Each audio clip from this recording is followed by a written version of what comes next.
Hi! Time to hopefully break my curse with 650nm red lasers. They are missing in my laser rainbow, but here are two 650nm laser modules bought on eBay.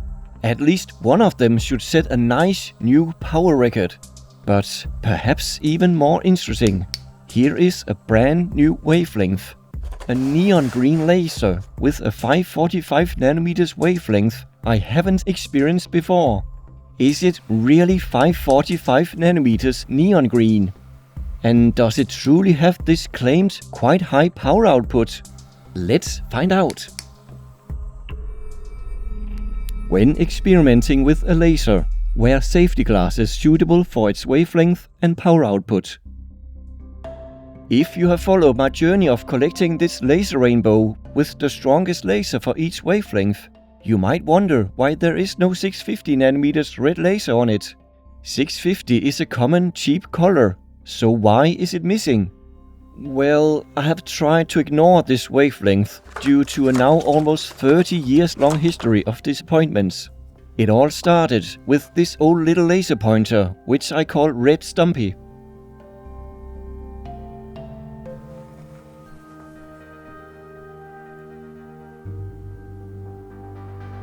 It is actually 650nm, but it is so weak that I'm having trouble detecting its power and wavelength.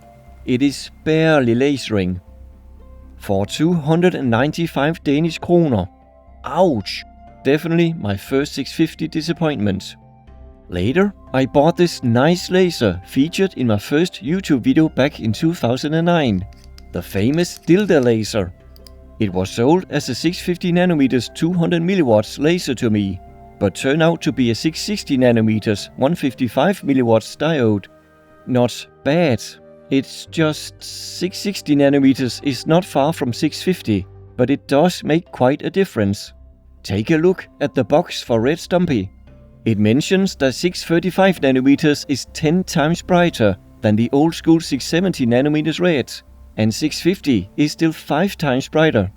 They were rounding a bit up compared to modern studies of human eyes, but still, at the exact same power, 650nm appears almost twice as bright as 660nm does to our eyes.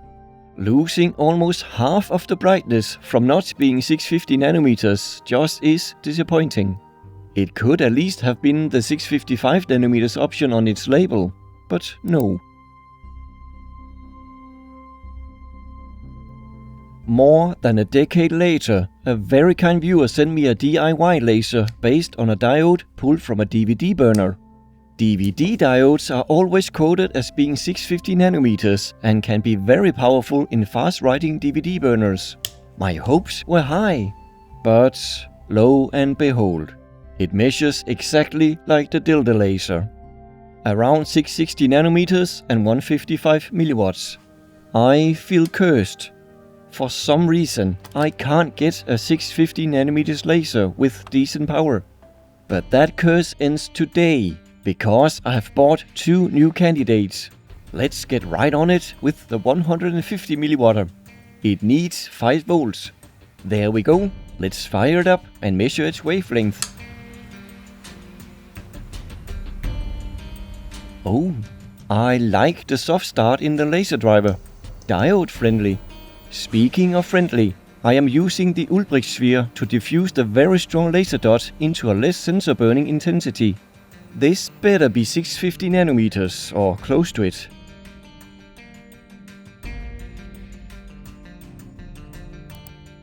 For suck's sake! Yet another 660nm. Unbelievable. However, from looking at the power supply's display and the mighty brightness of the laser dot, there is a chance for this having record high power output for my 660nm lasers. Time for laser power meter test. It needs to beat 156mW.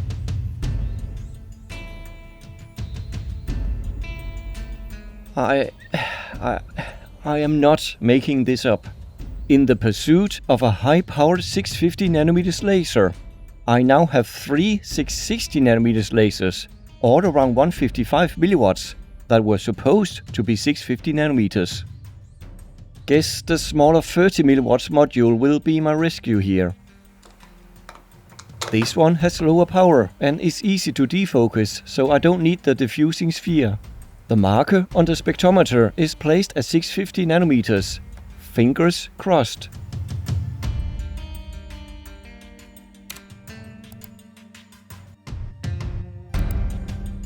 It must be a curse. It has to be. My patrons know I also bought 3 650 5mW laser pointers. And to no one's surprise, they are also 660 nanometers. I have to admit defeat and record a weak 650 nanometers laser. This is a keychain laser pointer, a pet toy laser.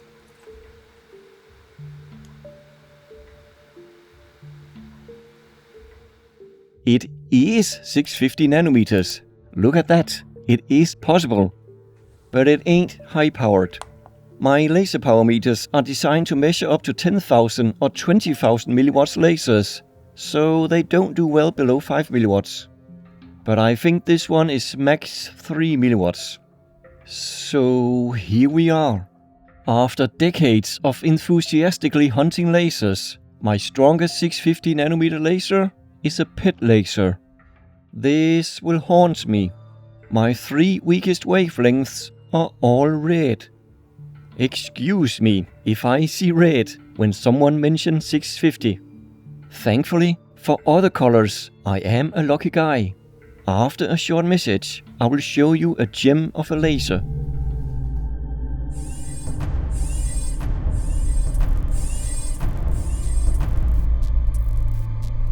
A big thanks to all my patrons.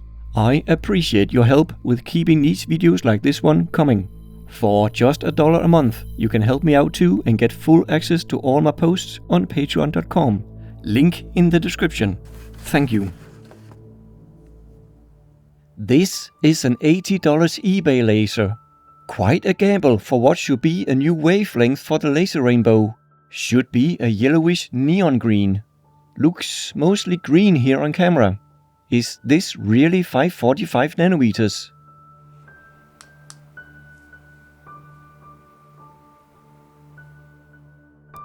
Yes, I am not all out of luck.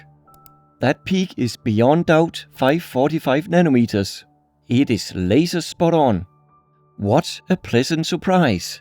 I had my doubts, as did many of my patrons when I asked them in a poll. My otherwise lovely Sony camera just sucks at recording spectral colors around yellow. Especially the true yellow Valkyrie 573 laser I've tested earlier. An RGB estimation of the 545 nanometers color looks like this. Very close to how my eyes see this laser's color. But how strong is this laser? In the eBay listing there are some hints to it being 80 milliwatts, and on the box the label says under 80 milliwatts. Many of my patrons however believe it is above 80 milliwatts. That would be awesome.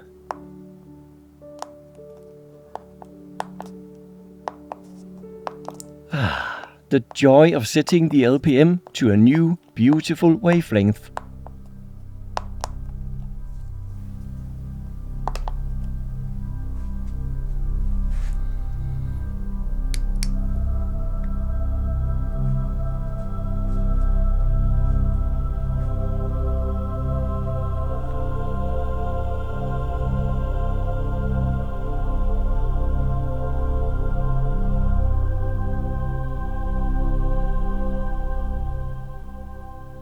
Bravo patrons!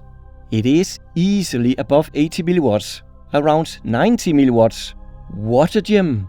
90 milliwatts as 545 nanometers is very visible to our eyes.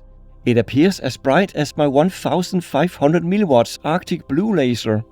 You don't need to darken the room or add smoke to see the yellow-green beam in midair.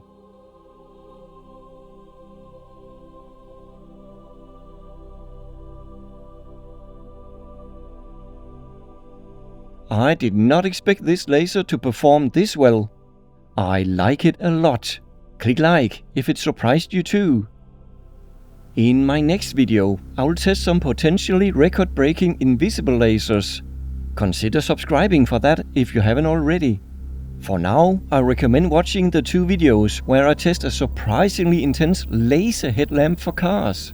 In any case, thanks for watching. Bye for now.